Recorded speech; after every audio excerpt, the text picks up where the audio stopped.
Priya Nalli. I have been in the real estate industry for about 11 years now. Although I'm not really focused in the production side, I'm really hyper focused on helping female realtors scale their business to 6+ figures while working less. That is my passion. That is what I have done for myself, help my clients do, and I am absolutely in love with my business right now. Wow, I love that.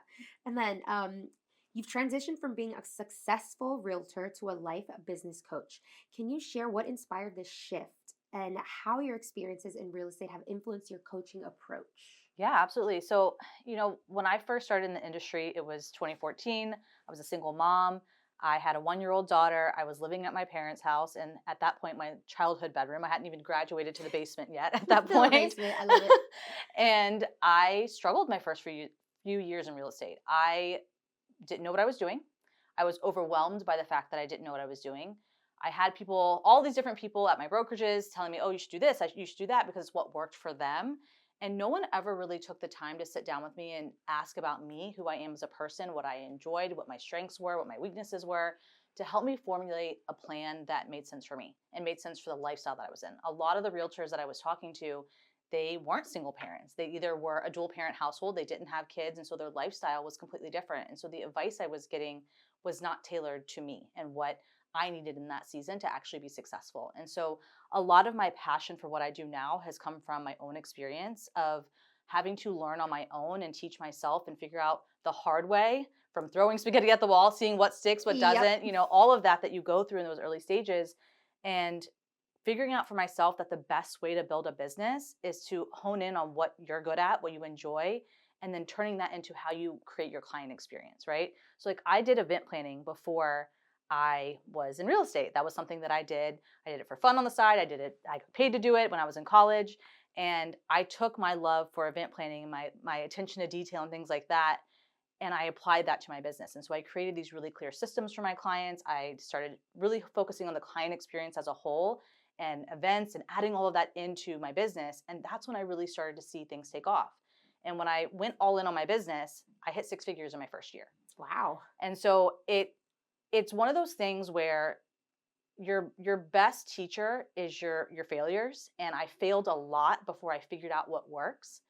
And now what I'm really focused on is helping other women recognize there's no cookie cutter approach to this, right? You have to figure out what is going to work for you, what is going to work for your family, what's best for your children right now. And you're not going to be able to do this business plan that works for this guy over here who doesn't have any kids and he's, in his late 30s and, can go out to every event under the sun and do all these different strategies that work for him. Maybe this hyper masculine strategy, maybe it's just the space and time that he has that you don't have as a mom or you don't have as someone who is not living that lifestyle, right? It's about finding out what works for you. Yeah. I love that. You have such a personal approach just because of that perhaps not so great experience that you had is actually getting to know them and giving them that personalized outline what works for them because again a lot of people are like, oh, do this, it working for me, oh my gosh, it's so And great. And that's no. exactly the advice I was getting. I'm like, but Hmm. it's not working for me. What am I doing wrong? Exactly. And Yeah. it starts to really impact your confidence. Oh And yeah. when you're trying something over and over and over and it's not working, you get to this place where you're like, I I don't know if this is for me anymore. And I've had so many realtors, by the time they come to me, they're kind of at that place. They're like, I don't know if this is something I should even be doing because I'm struggling so much to stay consistent. Yes, maybe they've had some deals. Yes, maybe they have some sort of a pipeline going, but it feels exhausting for Oh them. yeah. And it feels like they're on this constant roller coaster of like, am I going to get a deal? Am I not going to get a deal? When they get a client, they feel overwhelmed by the process because there's a lot of moving parts that go into a real estate transaction, whether you're on the buy or the sell side, doesn't Hmm. matter. And when you don't have those systems and processes in place, when you don't have an experience that really speaks not only to your clients, but to you and what makes your heart happy and what makes you excited about your business, then you're going to burn out really fast. Yes. And so, for example, one of my clients, she has really niched down into serving women who are going through divorce or separation. And that has been birthed from her own experience and how Mm. she didn't have support and she didn't have someone super knowledgeable when she was going through it to support her on the initial, process of everything. And Yeah. there's just so many components that go into when you're getting a divorce, right? And so it was through her own personal experience of, okay, I know that there's a lot that goes into this, that I want to make sure I'm educating other women and giving them the support and giving them the guidance. And so that's her niche now within real estate. Yeah. And so for me, the most success that you're going to find is by really just having a heart-centered business Mhm. and not focusing on what anybody else is doing, Yep. not what any of the gurus tell you you're supposed to do.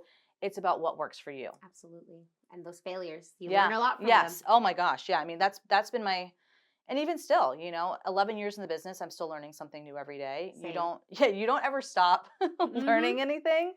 But Eh, we're grateful for those, Yeah, right? for sure. For sure. And then your personal mission focuses on helping women in real estate build thriving businesses without sacrificing their personal lives. What pivotal moments in your career led you to champion this cause? Besides people telling you, like, oh, this works for me, it's going to work for you. Is there any other pivotal things that you've had happen to you where it comes to being like just a woman in general? Because you emphasize on helping women, Yeah. not men and women, it's women. Is it just, So there's kind of two parts to that. okay, tell Yeah. me.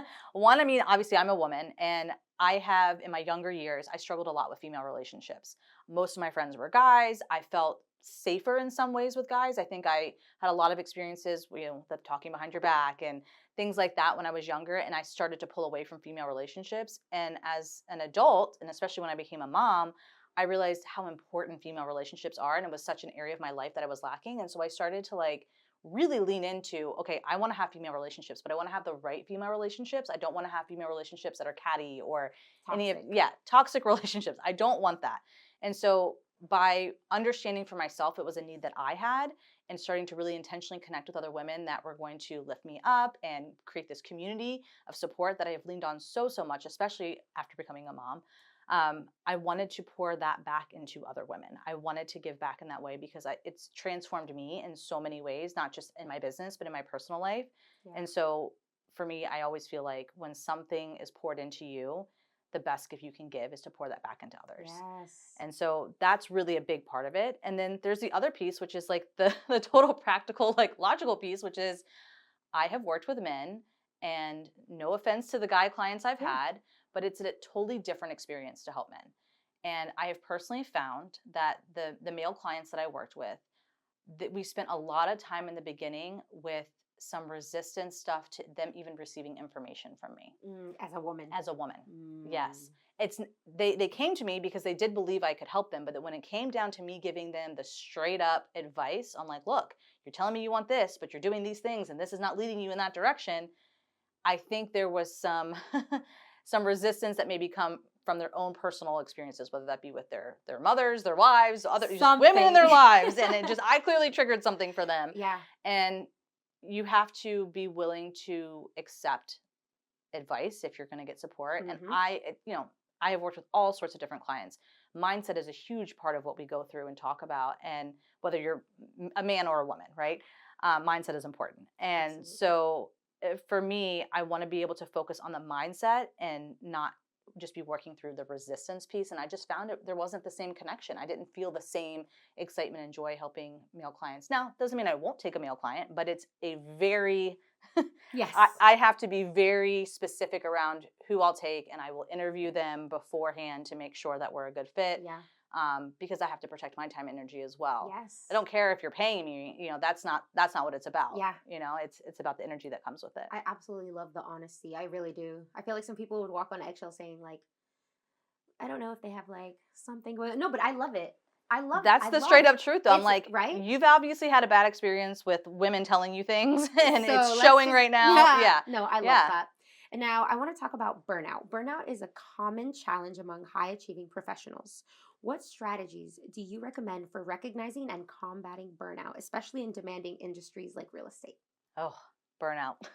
I love the Yeah, I mean, it really, the burnout I personally experienced is what also led me down the path of I realizing I wasn't alone when I started sharing my own story and started having other women, other realtors come to me, and they're like, I'm burnout, I'm burnout, I'm burnout. It's like, yeah, this is a thing. This is a thing because our industry requires so much from us.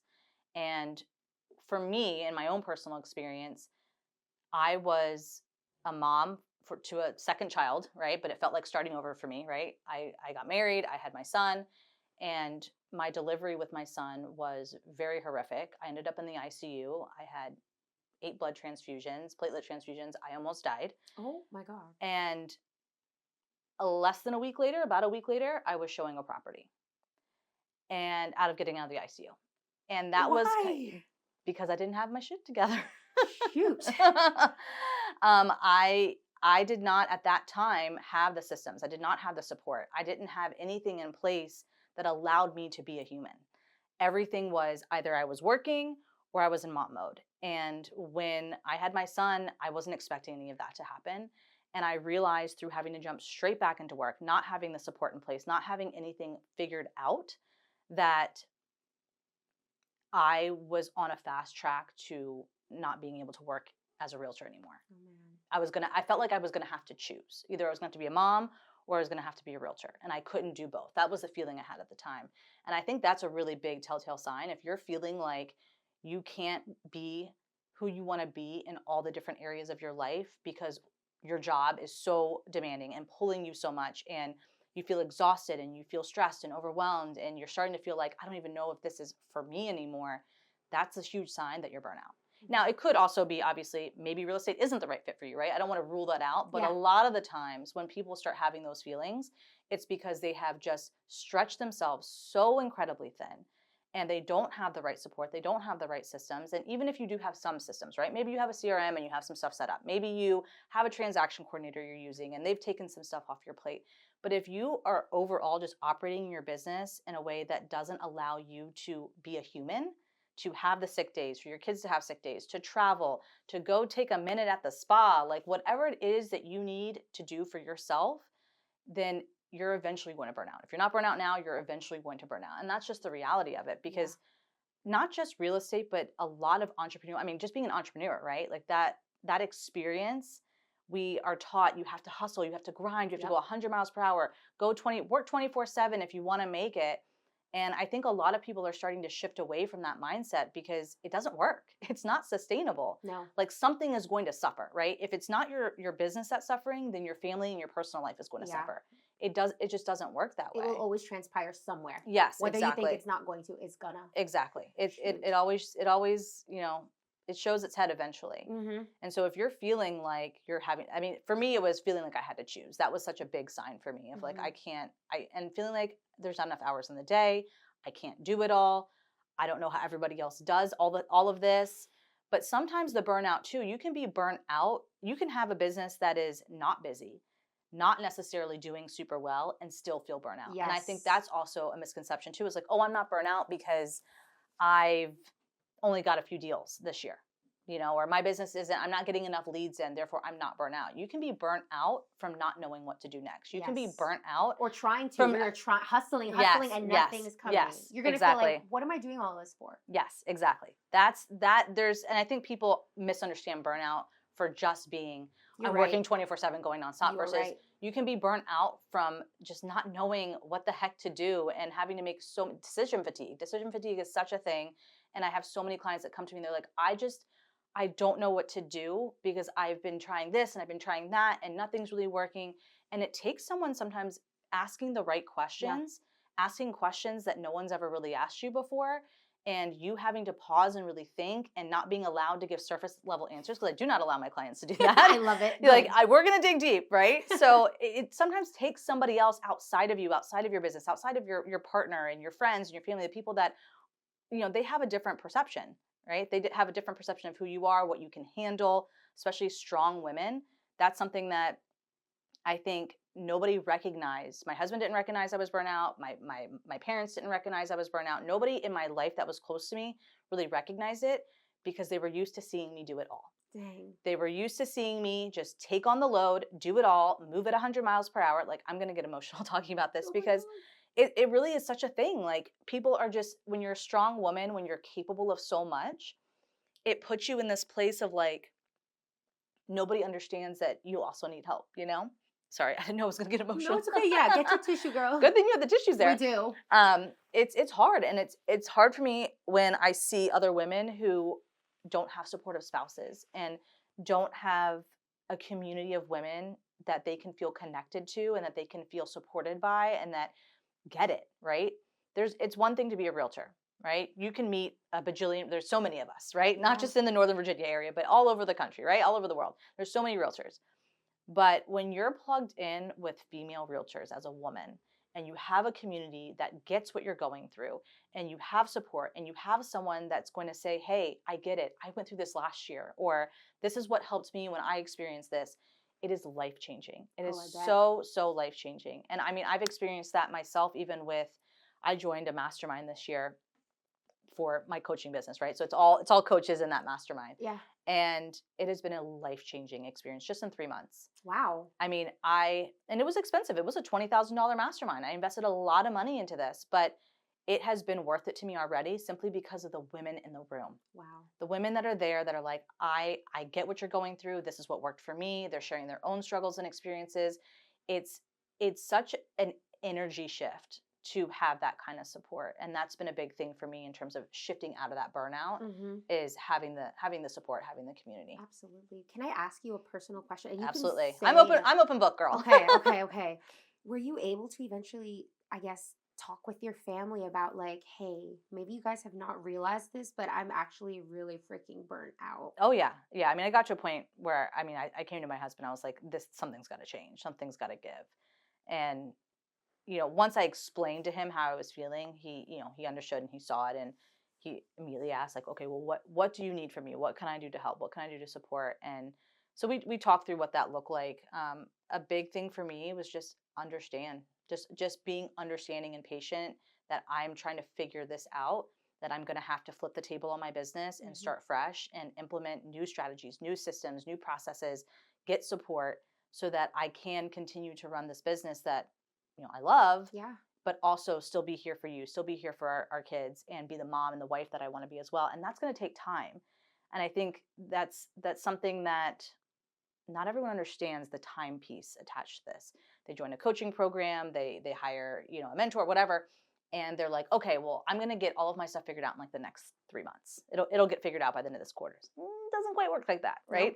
Nope. It's everyone works at a different pace, different speed, but it just takes time when you're doing it the right way, when you're figuring out who you are as a person, what you want, what makes you happy, how you really want your business and your life to look, right? It can't just be creating one versus the No. other. It's okay, let's take the whole human approach here. um, it takes time. It Yeah. takes time to do. Don't rush it. Please don't. Yeah, because if you rush it, then you're just going to slap something together, Yep. and it's not going to be thought Nope. through and intentional. And that's a big part of growing and scaling a business, is being intentional. Mm-hmm. I love it. I want to ask you, you have a small team. What is that like managing it? And how has the hiring process been? Okay, so that's a really great question. So I had a real estate team. I did dissolve that, and I'm happy to go into why. But Yes. now the team that I have for my coaching business, it's myself, and I have my executive assistant, and it's just the two of us. Okay. And I have learned that you can be small but mighty.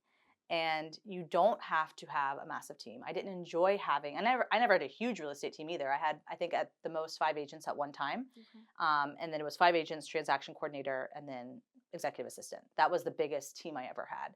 And I didn't enjoy running a real estate team. I thought it was the next step, the Mhm. next logical step. And I think a lot of people think, oh, I've gotten to this certain place in my business. I need to do this. Yes, this is the next thing I should do. This is the right thing to do. And I don't have any regrets starting the team because I learned so, so much. And it's allowed me to be a better coach as well from sharing my own experiences through growing that team. But it was not for me. I love to coach. I love to help. I love to guide. I love to support and teach and all of those things. That is not the role of a team lead. The role of a team lead, unfortunately, there's a lot of back end stuff. You're putting out, helping Can people. you just move your hair? Sorry, I'm hearing a little bit of. Yeah, Oh, there I'm you go. sorry. Yeah, Yeah, you're no good. worries. It's a lot of it's a lot of back end moving parts of the business. You got to manage the financials. I mean, you still have to do that for any business, right? But it's a different level when you have team members coming in, and what are their deals coming in, and like how much is coming from this and that. It it felt like for a lot of it, I was having to convince people to do their job. Having to convince people. Yes. And I can only, and one of the things I always say to my clients is, I'm as invested in your business as you are. You are. Yep. And a lot of the time during having a team, I felt like I was more invested in their success and in their business than they were. And I think one of the misconceptions is, oh, I built a great business for myself. Let me add these team members, then they can start, producing. But when you look at the overhead and stuff that you have to have in order to be able to have the right platforms and things in place and support in place for these team members, the math doesn't always math out. And at least not in the way that I wanted to run the team. I wanted to provide a lot of support. I wanted to make sure that all the systems, everything was set up, and they were, but that also there's a cost to that, right? Yeah. And so when you have this overhead that exists to be able to serve all of these people, and then simultaneously they're not necessarily doing the work to produce the revenue to come in, it's like, why am I dragging you? Yes. Like, do you want to be a realtor or no? Yeah. And it wasn't every team member, but there were several team members that's the way that I felt. That's I felt exhausting. like, yeah, it was very exhausting. And I think a mistake that I made during that time too was I was still in production and running the team. And I don't think that works for very long. Actually, I'm confident it doesn't work for very long from experience, because I never felt like I was in competition with my team members, but I think that some people probably do feel that way. It's like, oh, well, I need to be doing this and that. And it's like, I should have just been a team lead. So if you are wanting to get out of production and just focus on growing a team, and you're not going to be doing, listings and helping buyers and all of that, then maybe that works for you. But if you're still in production and your business is reliant on you still being in production, then I don't think the team model works. Yeah. Now that's some key advice right there, because a lot of times people want to step out of it, and also it's their baby. They also don't want to like stop putting their hand in the pot. Like, yeah. And, everyone has a different style of running a team. I know so many realtors in Northern Virginia that have very successful real estate teams. So Platinum Group is one, Level Up is one. They have great models that they have found work well for them. And I think that they have figured out their groove. Now, part of it for like Platinum Group is Vicky is still in production, but Karen is not. And I think the big piece with a team like that is they have someone who's not in production that can manage that back end, right? And I admire everything that they've built, because they have done something that after experiencing it for myself, I'm like, oh, that's a lot of work, and that was just not the type of work that I wanted to do. But yeah, I personally enjoy the small but mighty. It's myself, it's my executive assistant. She's able to support with a variety pack of things for me on the back end, and I can focus on just serving my clients. Yeah. Everybody does what they need to be doing with their best side. Yes, exactly. And then I want to ask you, do you have any upcoming events coming up, or maybe new adventures that you're going into? Yes. So I have two things coming up, actually. So the biggest thing is I am launching Thriving Agent Collective. It is a community for female realtors who are ready to level up their business without the burnout. I'm so excited about this community. It's really about bringing women together to support each other, get coaching support from me, tons of resources, tons of trainings. We're going to have a quarterly. So the second thing I'm doing is the Cozy Reset, which is my in-person event in Aldie, Virginia on April 8th from 4 to 7. I'm very excited about that. We are doing a Q1 business audit, but PJ party style. So okay, yes, I love that. So we're going to have some fun vibes going with that. And so that is also something that Thriving Agent Collective ladies will get access to as well, but it'll be virtual. So we'll do virtual PJ parties, because this is for women all over the United States, anywhere that want to connect and get support and just have that community. Like I was saying earlier, the community piece is so important. So yeah, it can be lonely out there, so that is very important. Yes. So I'm very excited for both of those coming up in April, and sweet. And then you also have your own podcast. Can you Yes. tell me what it's about, what it's called, and where can people watch it? Yeah, so I have a podcast called Life as We Grow It. It is all about leveling up your mindset, changing the way you do your business. We talk about family. We talk about, my husband's on there as one of the guests. Cute. Yeah, so it's all about, I really do take a whole human approach to everything. So it is hitting all the areas, and that's on any platform that you listen to podcasts. Beautiful. And can you give us just the name of your handle, just so we know where to look? Yeah, on Instagram, it's at Priya Nalli _, and then the podcast is at Life as We Grow It _. Beautiful. Thank you. Love it. And now, what has been something, maybe like growing pains that you've gone through? I know you've already shared so many, but when it comes to being a woman, like for example, right when I saw you and you're like, I have kids, I'm like, what? You do? I was like, what? This girl looks like a baby. She's joking. You're 16. Thank you. I'm starting to get the wrinkles up here and a couple grays popping through. So just don't look at this. Okay, no, won't look at that. But anyway, you look so young. Do you ever feel like, but you come off so confident and powerful, and that comes with experience and time. Can you tell me a little bit of advice of like how it sometimes maybe looking young can perhaps affect, or maybe you haven't had that issue where people are like, how old are you again? Or like, what's your history? Like they kind of not undermine you, but maybe feel like, does she? Yeah, I mean, definitely probably in the beginning when I was a newer agent. I mean, I was 25, about to turn 26 when I got licensed. So And yesterday? I wish. No, I definitely think there were times where people were like, oh, because I definitely looked, when I look back at pictures, I was like, wow, you looked very young at that time. I believe it. Life had not lifed on me yet. So I looked really young. Um, I don't remember hitting any massive roadblocks with that, honestly. I do think it is a lot about the confidence, the way that Mm, you show up, the way that you present yourself, the way you come prepared, right? I was always very prepared anywhere I went. And so for me, people will, there's 18-year-olds, 21-year-olds just crushing it in real estate right now because they show up, they do the work, they come prepared, they learn what they need to learn so that they can be successful. So I really don't think age is really what it's about. It's okay. about building your confidence, and I think just being prepared is a Yeah, huge part of it, right? Like absolutely. knowing your stuff. Hmm. Um, but thanks for telling me that I look young. Yeah, you're welcome. Anytime, girl. Anytime. Now, for women aiming to build a six-figure business while working less than 25 hours a week, what foundational systems or practices do you consider essential? Mm. So the first thing for me is mindset, and I think that it's something that people don't realize is so crucial when you're starting on this journey of like, I'm burnt out, I want to work less, but I still want to make 6+ figures. You have to believe it's possible. I have a lot of people that come to me, they're like, I don't even understand like how that's possible, like how, and they're not even in the mindset yet of believing that they're capable. And so you have to have the mindset that I can do this, I can change the way that I run my business, I don't have to follow the same model anymore. So mindset's a huge piece.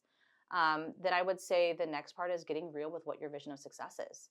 What do you want? What do you want your business to look like? What do you want your life to look like? And it's not what anybody else is doing, it's not what people told you you're supposed to want, it's what you want.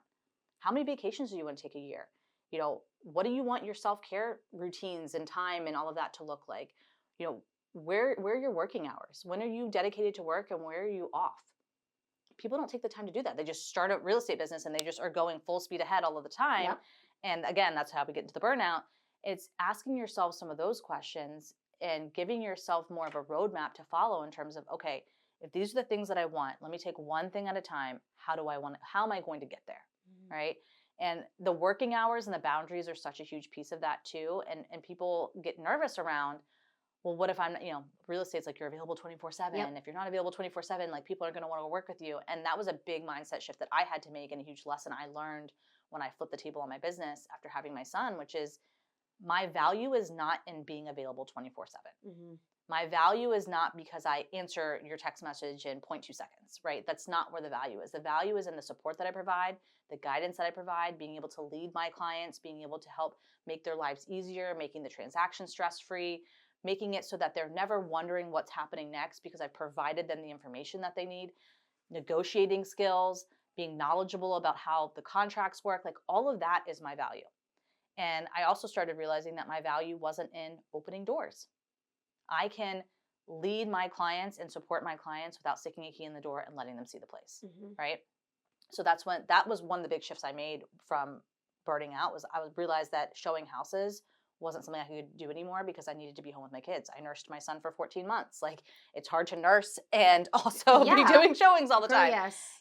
So it's one of those things where you have to figure out what makes sense for you. Maybe you love showing houses and that's something you still want to do, And that's and that's fine. a Yeah. yes, great. So it's getting clear on what are the pieces of your business that you no longer are enjoying, that are feeling just overwhelming, stressful, and maybe it's not that you don't need to get rid of them, but you need to get support in that area, but you don't know what you need until you take the time to sit down and figure out, what do I want my business and my life to look like? The whole thing all together, Yeah. right? And there's going to be things that I prioritize for myself and my family that other people are like, yeah, I don't want to do that. That's fine. I'm good. I'd rather show a house, right? Yeah. There's no rules to this game. I say that all the time. There are no rules to this game. You get to make up your own rules, but if you make up the rule, then you got to follow it. And that's where the boundaries come in, right? If Mhm. you say, I don't want to work past 5 o'clock, well, then don't. Draw the hard line in the sand, then don't. That doesn't mean that I've never worked past 5 p.m. before. Obviously there's going to be situations that Yeah. come up that my kids have been sick with the flu for the last week. Like, I had to work a little bit this past Friday when my husband could cover down because I was covering down the day before. It is what it is, that Yep. stuff happens. Yep. But I set a boundary for myself that typically I don't work on Fridays, I don't work past 5 p.m. There's just certain things that I don't do anymore because that's not what aligns for me and my vision of success. Yeah. I love that. You have so much wisdom, experience, and Oh, insight, and I just amazed. oh, thank Literally, you.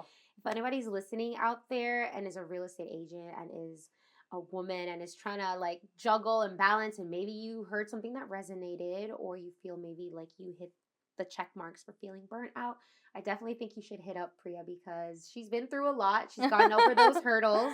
She's figured out systems that work for her, and she's definitely going to sit down and talk with you and get to know you. From what I've heard, it's all about not being a cookie cutter. It's No, everybody has different things that work for them. So she's going to do her best to find out what are your passions, what you don't like, and we're not going to look at what Sally Mae is doing over there and copy that. We're going to find what you want to do and what's best for absolutely. you. So that's amazing. Absolutely. Thank you. Of course. My last question is there anything that I have not touched on, perhaps something else that you want to share or didn't get a chance to even have a moment to think about?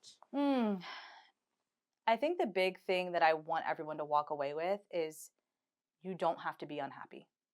And if you really take a second and ask yourself, am I happy?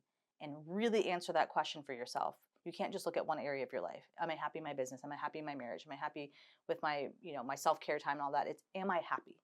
And if any part of you pauses and feels unhappy in an area of your life, take the time to fix it. Mhm. Take the time to do the hard work, to make the hard changes, to get real with yourself on your role and your responsibility and what needs to happen, and take action on it. Yeah. We are all in control of our own happiness. We are all in control of where our life leads. There's obviously things that we can't control in this world, but there is so much that we can. And I think we use that phrase of like, it's out of my control or I can't control it as a way to let ourselves off a little bit easy and Yes. and say that, well, I don't have any control over that. Well, you made a decision at some point that led you there. I've had some really terrible things happen to me over the years, things that in some ways I couldn't control, but when I sit down and take a look at, okay, what was my role in this? I made decisions. And so it's about being clear on who you are, what you want, prioritizing your happiness, and taking responsibility. Yeah. I love that. Thank you so much for being on the Yes, thank you for podcast. having me, Lil. This is so much I know. fun. I wish I had more time with you. Dang We'll it. do it again. Yes, we will. Thank you so much. Yeah, absolutely.